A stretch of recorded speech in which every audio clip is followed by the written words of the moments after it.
প্রিয় দর্শক, আসসালামু আলাইকুম রহমতুল্লাহ।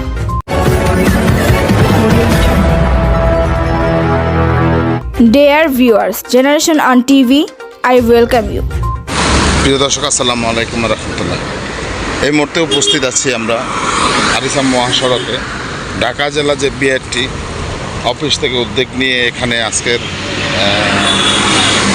যে বিভিন্ন পরিবহনের যাত্রী পরিবহনের যে গাড়িগুলো, সেই গাড়িগুলোর কাগজপত্র চেক করার জন্য এবং দেখার জন্য আজকের এই চেকপোস্ট বসিয়েছেন আরিসা মহাসড়কে। দর্শক, আপনারা দেখতে পাচ্ছেন যে অনেকগুলো গাড়ি ইতিমধ্যেই কাগজপত্র চেক করা শুরু করে দিয়েছে।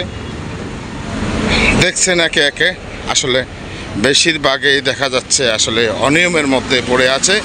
আমরা সে বিষয়ে আপনাদের মাঝে তুলে ধরার চেষ্টা করছি। দর্শক, আপনারা দেখতে পাচ্ছেন আরিসা মহাসড়কে যে হলো বিআরটিএ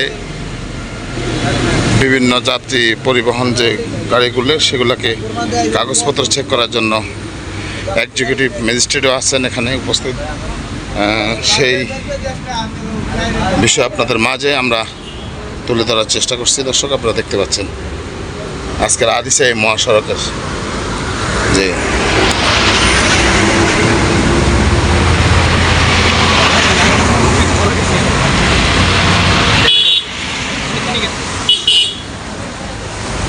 এগুলোর ব্যাপারে নির্দেশ আছে যে কোনোভাবে অযান্ত্রিক এবং ত্রিহুইলার এটা মহাশয় করবে না। যার জন্য পুলিশকে আমাদের মন্ত্রণালয় থেকে নির্দেশনা চিঠি দেওয়া হয়েছে যাতে রাস্তায় ত্রিহুইলার এবং আমাদের যারা পেট ম্যাজিস্ট্রেট এবং জেলা পুলিশ ম্যাজিস্ট্রেট আছে তারা এই বিষয় দেখতেছে।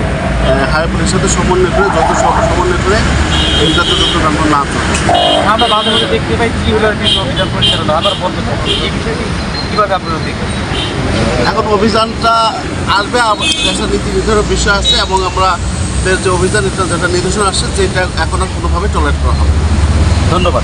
প্রিয় দর্শক, প্রজন্ম টিভি সবসময় নতুন নতুন তথ্য নিয়ে আপনাদের মাঝে উপস্থিত হয়। নতুন নতুন তথ্য পেতে প্রজন্ম টিভিতে চোখ রাখুন।